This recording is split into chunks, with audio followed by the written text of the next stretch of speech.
I look like I just woke up from a nap to update you guys? The answer is yes. It is 4 p.m. on a Saturday. I have not vlogged since the last upload. I had a really long week. Those of you that have been around for a while know this, but I have IBS and it gets triggered randomly and it can take me out for days. And this is my first episode this bad since probably 2019. So did I read? Yes. Did I vlog? No, because I barely have eaten the last few days and was mostly resting, trying to sleep through it, yada yada. So that said, let's get into the exciting stuff, not the depressing stuff, and that is that I have finished another book for my owls. Yet again, I brought the sheet downstairs that tells me what my prompts are. Oh my god. So initially for this prompt, which is to read a book about witches, I had chosen The House with Chicken Legs because it does feature a character that is Baba Yaga. And I probably will still read it this month because we're only on the 11th and I am quite a bit of the ways in through my prompts. But what I did read is a buddy read that started with Destiny over at Howling Libraries, who I'll have linked down below, and Destiny's partner, and then my friend Brianna over at Rainy Days and Stormy Nights joined in. And at this point, Brianna and I are both done with the book, but I don't believe that Destiny is. But Brianna and I finished Red Sister by Mark Lawrence. I really thoroughly enjoyed it.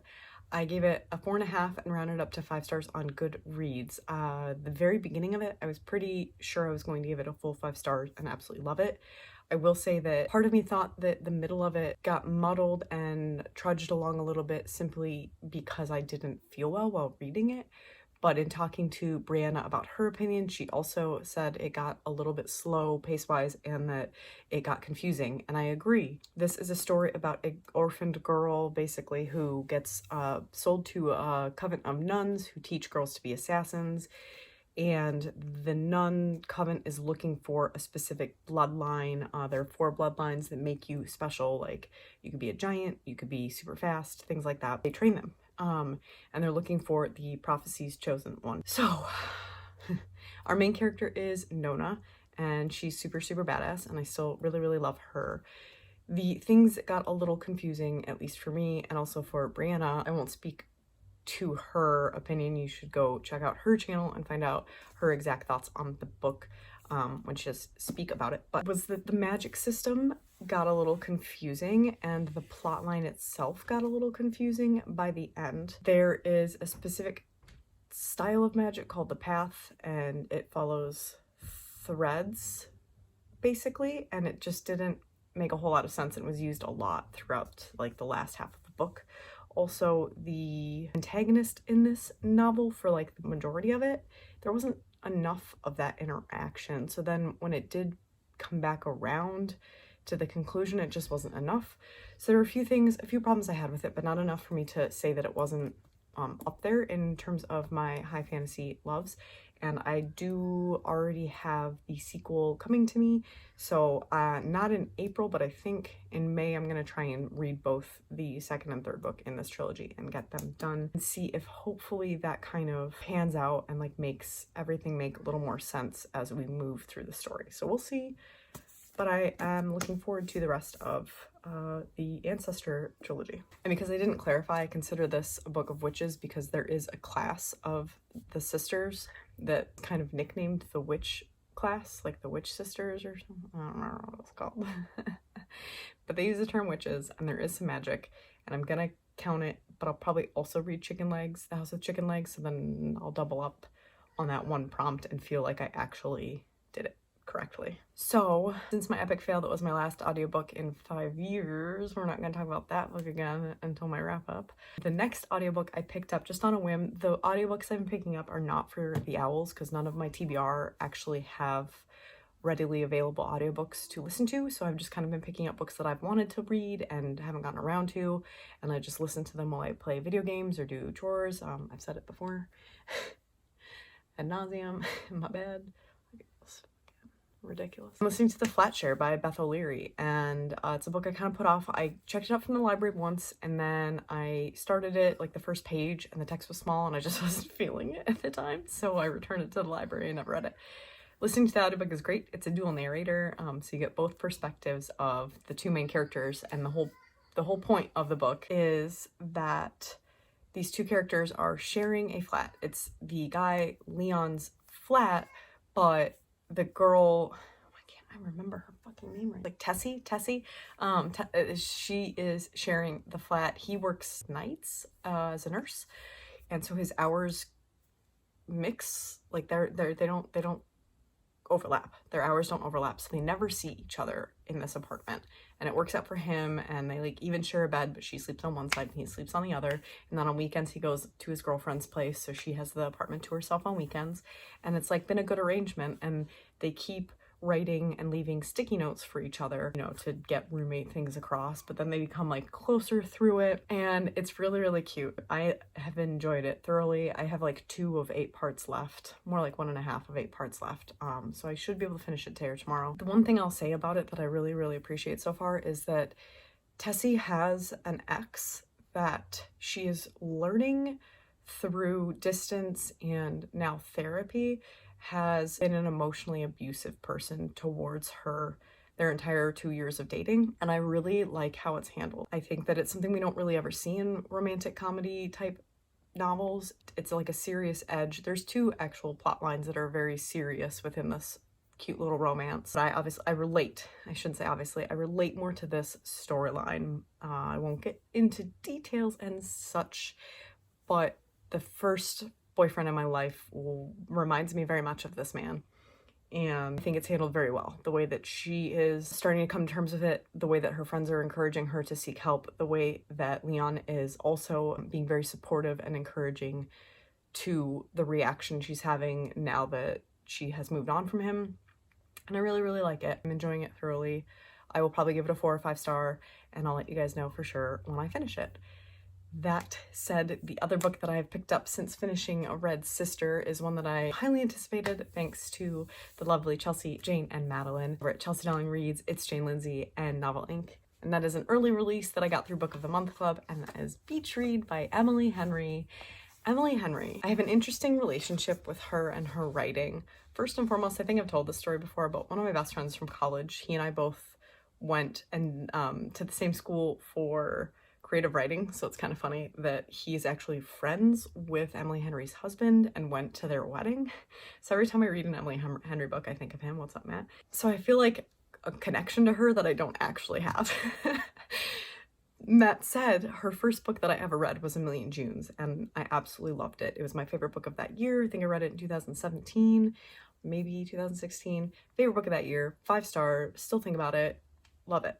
Magical realism elements and like a otherwise contemporary-esque YA. Since then, I've not given anything she's written, including her co-written book, Hello Girls with Brittany Cavallaro, 3 stars. Because they're okay and they're well written, but they're just, the plots are a little bit off for me and I just haven't connected to them as much. But I think that Emily's got a thing for adult writing because I am about almost 150 pages into Beach Read and I want to read it all the time. Like I got to a point in Read Sister where I didn't want to read anymore. I just, like I got to the pages at the end of the day, which is weird because I did. I gave it a 4.5 star, but keep in mind I didn't feel great. And I also get a little stressed out when I have specific page counts for a day to get to. I feel like I am tied to a book more and I like to like loosely enjoy something. So it wasn't that I like hated it. I just, it was harder to pick up. Whereas this, I can't wait to see where it goes. So you've got main character, January, is a writer. She writes romance novels. She has a 4th book due to her publishers by the end of the summer. It is the beginning of the summer, and she is staying at a lake house that was her father's, who has died. You find that out in the first chapter, so that's not like a spoiler. And she goes to this lake house to try and write this romantic novel that she doesn't feel impassioned to write. And next door is Augustus Everett, who is also a writer, but a very different kind of writer. And their banter-filled relationship begins. And what I really like about it is that their relationship starts almost immediately and their friendship starts growing very rapidly, and there's no like pussyfooting around, but you're also still getting kind of strung along. There's like a slow build. I'm 150 pages in and nothing's happened between them, but like things are growing. And I really appreciate when a romance novel like this kind of gets right into a relationship instead of like this kind of cat and mouse game that can go on for 100 or so pages before you really start to see chemistry, whereas they have chemistry right from the get-go. And I really, really like it. And I'm enjoying the underlying storyline through it too, not just the romance, but like the plot that's carrying the story forward. And I anticipate really loving this. I've said that about other books before, but I have a good feeling about this, so I'm excited to carry on with this. This is for my contemporary read, which is for Muggle Studies. That one I know, that's easy. That is my update. Tomorrow's Easter. We're not really religious, but we do celebrate Easter, so tonight I'll be like stuffing eggs. Every night. I've been reading a lot at night at all. I'm not a big night reader. I read the chunk of my reading is in the morning, and then if I can while the baby naps, and just throughout the day when I have snatches of time. Night has never been my reading time. I just get very tired, so I've been watching Netflix and K-drama and all that stuff instead of reading at night. So I don't have anything that I'll probably update later today. I did get a Barnes & Noble shipment for books that I ordered that I'll probably open and show you guys later. I don't know if it'll be today or tomorrow or Monday, but at some point I'll show you what I got. And then I'll update you tomorrow. One of the books that I got in the book haul is actually going to take the place of The Woods for the 150 pages or less, because it actually truly is 150 pages or less, I think I would guess to me. We'll look at it together and find out. All right, that's it for me. I'm gonna hang out, maybe get some reading done. I don't know. But now I feel better, so I can eat food again, and it's almost dinner time.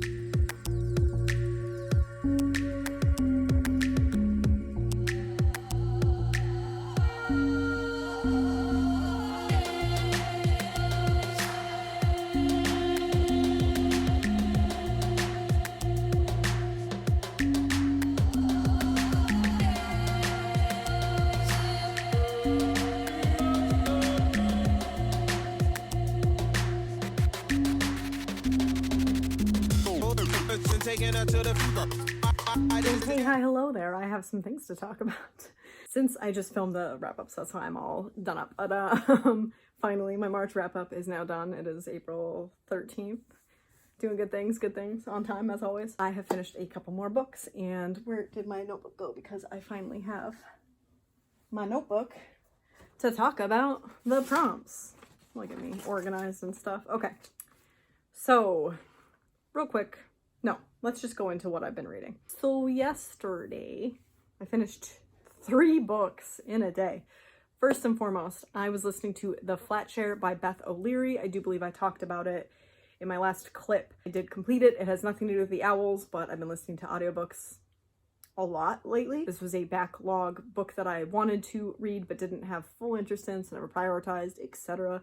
I give it 5 stars. I really, really enjoyed it. I think that some of the more serious plot lines within the book made it that much better for me. Sometimes romance that's too surface ends up being boring to me, so to have something a little bit more serious to talk about, i.e. what I discussed before, which was the emotionally abusive previous relationship, was a really good story. And then the other storyline you're following is that the main guy, Leon, also I called her Tessa in the last video, but her name was Tiffy, short for Tiffany, and I knew I was wrong while I was saying it, but here we are correcting it now. So Leon's brother has been put in jail for a crime that Leon is 100% sure he did not commit, and he's been trying to figure out how to get him out of jail. That's the other plot line that's very serious throughout The Flatshare. I really, really enjoyed those storylines, as well as the cute little quirky different romance where these two fall in love by leaving each other post-it notes in their apartment, which they share but never see each other due to their work schedules. Lots of fun. I brought up the emotional abuse in the previous clip, so like be aware there's a lot of discussion about emotionally abusive relationships and people, and it was something that does connect with me specifically, especially near the end when Tiffy is kind of more reflecting on why her ex was emotionally abusive. She starts thinking of things that happened that have absolutely happened to me. So really related to it, and I'm smiling through it even though it's a very serious topic, because I do that when I'm awkward. I do not find emotionally abusive relationships funny nor something to smile about, but it was interesting to see it represented in a romance novel. And I really kind of appreciate tackling a topic that is difficult and I think under discussed, because it is less plot thrilling than a physically abusive relationship, but it is just as damaging. And so I'm very glad that it was handled. So that wasn't an owl, but I read it. So next is, let's go with this one. Let's see. For Muggle Studies, to read a contemporary in, the perspective of a Muggle, I ended up reading Beach Read by Emily Henry. This is, ooh, my kids are screaming downstairs. This was my book of the month pick of this month. It is not out till next month, I do believe. So unless you got an ARC or you are a book of the month member, you do have to wait a little bit. But that's cool because you're going to see all the reviews, and hopefully they are all glowing reviews, because I 5-starred this. I absolutely adored it. I'm really glad, because Emily Henry's first book, as I said, I loved, and then the rest have been mediocre to me. And I think she really found a sweet spot for writing adult contemporary fiction. This had just the right amount of angst and miscommunication. And the miscommunication, if you've been here a while, you know that that's one of my least favorite ways to progress, especially a romance novel. But obviously, to a point, there has to be some, because we're human and relationships have miscommunication within them, and you have to handle it in a way that is believable and not over the top. Some of the books I haven't liked in the past, I felt like the miscommunication was over the top, whereas this was more of like, one of the characters has been through, actually both characters have been through a lot of personal trauma, and that's where the miscommunication comes in. It's more of a personal, I don't think I'm good enough, I don't think I'm good enough for you type situation, and that's where the miscommunication comes in. And it's a lot more about inner struggles than it is about just what tropes sometimes do, which is like, they have questions and they just don't ask them. I don't know.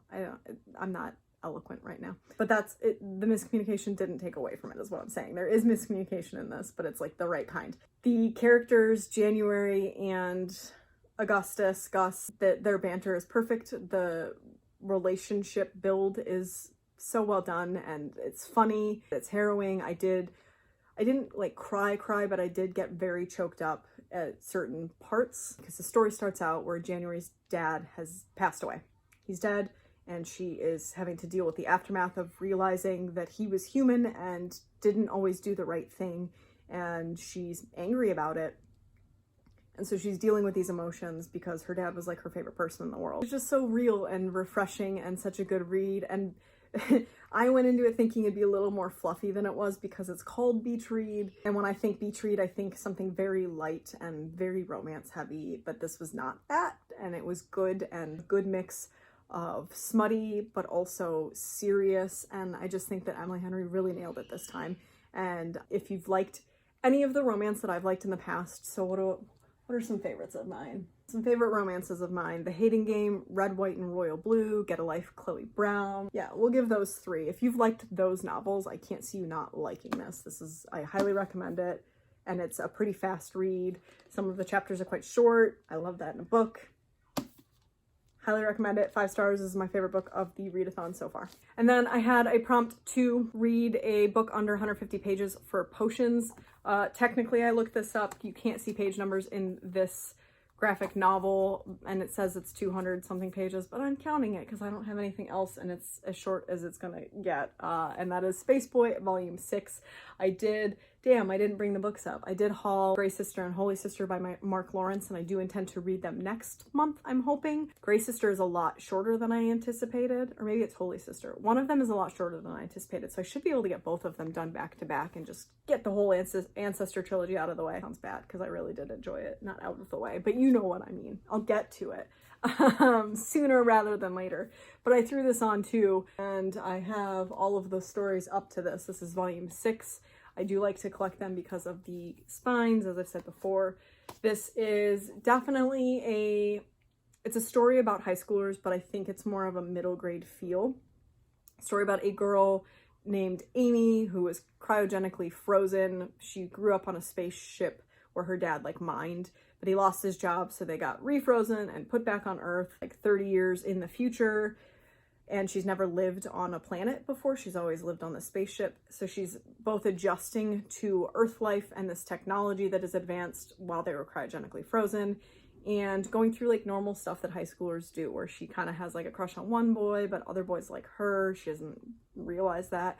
But the guy that she likes, there's something different about him. I gave it 5 stars just because I really love this series. I think it's very cute. It's not too deep. It's something to just read and enjoy, and the art style is very cute, and I really, really enjoy it, but there's not really a whole lot that I can say about it. It's still very much dragging its feet on explaining the story behind the boy that she has like feelings for, Oliver. You get the idea that he's like from an alien planet or he's special in some way, but like we're through volume 6 and there still isn't really a story behind it. All you know at this point is that like he could put her in danger if she finds out the truth about him. And that didn't even happen in this one. That happened in the 5th volume, and he's barely even in this one at all. So just so you know, like it is a very slow moving story, and there isn't a lot of text on a page. This is kind of how it goes. So it definitely reads very, very young, but it's cute and fun, and I have nothing against it. So 5 stars for me. Like if you like the Tea Dragon Society and stuff like that, that's just very surface and beautiful, and it makes you happy just to read it, you'll probably like Space Boy. And I'm not like a big sci-fi person, so. Okay, so before I get into what I'm reading actively right now, I kind of want to go over what I've read so far for this whole readathon, because I think I'm basically almost done with my prompts for becoming a carer of magical children. I was almost saying creatures, but let's do this. Because I'm going to read more, and I will keep vlogging even if I'm beyond my career. So I'll either pick a second career or look through the certifications and see what certifications I can fit the books on my TBR cart into. So first, Charms, white cover. I read The Bone Houses by Emily Lloyd Jones, gave it 4 stars. Defense Against the Dark Art. Read a book that takes place by the sea or on a coast, and I read A Pinch of Magic by Michelle Harrison. I gave this 5 stars, really lovely middle grade. Herbology is to read a book with the title starting with the letter M, and I read The Mall by Megan McCafferty. This is a book that comes out in June. I gave it 3 stars. I don't highly recommend it, but it was okay. Then for History of Magic, I had to read a book with witches, and I kind of stretched a little here, but I did read Red Sister by Mark Lawrence, and I gave it a 4.5 stars, and intend to finish the series next month. For Muggle Studies, as you just heard, I read Ive Read by Emily Henry and gave it a very big 5 stars. For Potions, to read a book under 150 pages, I read Space Boy Volume 6, as you just heard, and gave it a 5 stars. And then for Transfiguration, which is to read a book that features a character that shapeshifts, I read Clockwork Angel by Cassandra Clare and gave it 4 stars. Okay, there's a 7 I read in 2 weeks now. This is 7 out of 8. So the book that I'm about to tell you about is The Last of My Owls, and I'm about a quarter of the way through already. So let's talk about that. So my last prompt to complete this readathon is to read Arithmancy, which is a book that is outside of your favorite genre. And I was between Lovely War by Julie Berry and carrying on in Brandon Sanderson's Skyward series, which was to read Starsight. And I kept saying that I was really feeling Lovely War and I wanted to prioritize that, and that is exactly what I did. So I am now currently reading Lovely War by Julie Berry. I love this color. I am, 21% through if I recall correctly. I don't know if this will be a 5 star, but I am really, really enjoying it so far. And had I known that, so I knew that it was about gods and it was a romance and it was historical fiction, and romance isn't my favorite genre, though it can be up there. Historical fiction is just not usually my jam, but as I said, I do like the 1920s-esque era, and we all know, if you've been here a while, that I absolutely love mythology and gods. Circe is one of my favorite books of all time. Norse Mythology by Neil Gaiman is one of my favorite authors of all time, and a very good book. I love mythology. I love gods. It's one of the reasons I picked up Crescent City, even though I wasn't sure Sarah J. Maas was for me. Spoiler alert, she is. Okay, so anyway, I did know there were gods in this story. I just didn't know to what extent. I thought it was like an overarching part of the story that wasn't going to really play in, but it is like the main part of the story. It's what's dragging the plot forward, and I'm really, really stoked because it's Greek gods. So it starts out that Aphrodite and Ares are having an affair, and her husband, I always say this wrong, Hephaestus is Aphrodite's true husband, Ares' brother.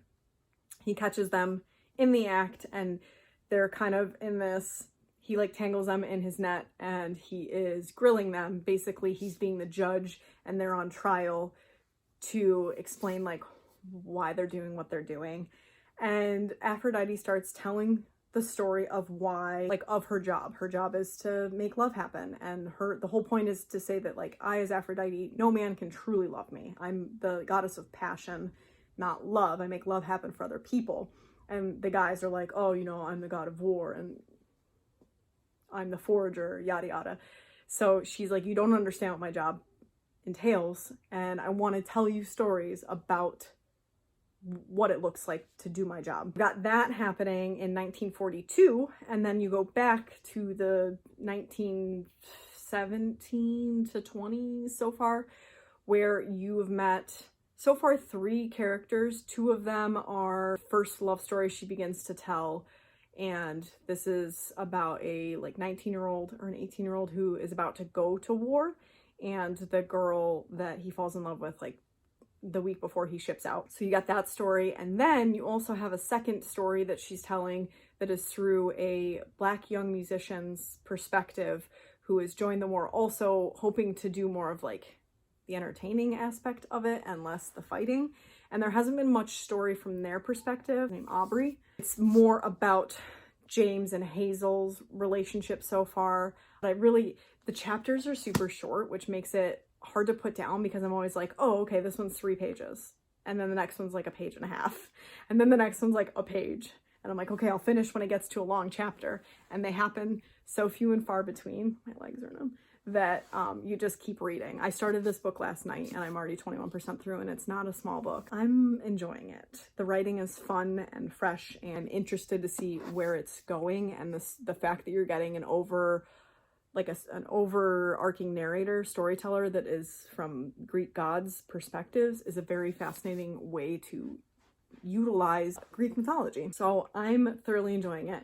Again, it's not incredibly gripping yet, but we'll see what happens. So far, I'm thinking it's going to be a strong 4-star. That is my prediction. So you have to stay tuned to next week's vlog to find out what I thought. I'm also listening to Wilder Girls by Rory Powers? Rory something. Whew, I have to adjust. It's a messy background. Okay. It's okay. I'm enjoying it. Just like some of the other YAs that I've read recently, like Never Rolled Wake and Wild Card, etc. Just something that I had backlisted and not prioritized, and it became available on my library's audiobook, so listening to it while I do stuff around the house. And it's kind of had a resurgence because it is about like a pandemic that happens. This island of girls is suffering the consequences and trying to live this post-apocalyptic no electronics life, while also dealing with every time the season changes, the symptoms of the disease that is passed around change and get worse and mutate, and some of the girls have died and some of them are still just struggling with it, and it sounds terrible. It's weird to read in current times. So that's it. That's what I'm reading right now. Those are the 2 books I've got going for me. When I'm done with Lovely War, that means that I have finished my Owls, which is crazy. I can't even believe it. So I'll probably finish that this week. And I'm probably going to read either Starsight by Brandon Sanderson, or I got a second Book of the Month book, which is like the libraries of I keep forgetting the last word. It starts with an L, pretty sure. Because the synopsis sounded so fascinating. So you guys will have to stay tuned to see what I start next. And that's it. Week 2. That's crazy. April's flying by. All right, guys. Like if you like this video, subscribe if you are new here and want to see more content from me. I post all my social media links down below. You can find me on Instagram, Twitter, and Goodreads. I hope that you are doing well under the circumstances. If you are participating in the Owls, let me know down below how you are doing and what your favorite book has been so far. Do you intend to do any of the certifications? And if so, which ones? I hope you're doing lovely, and I love you all. Thank you for being here. I appreciate every single one of you. Stay healthy, stay happy, stay safe, stay inside, go outside sparingly and for your mental health, and stay distant, all these PSAs that everyone's saying. Be smart, be well, be healthy, read good books. Love you all.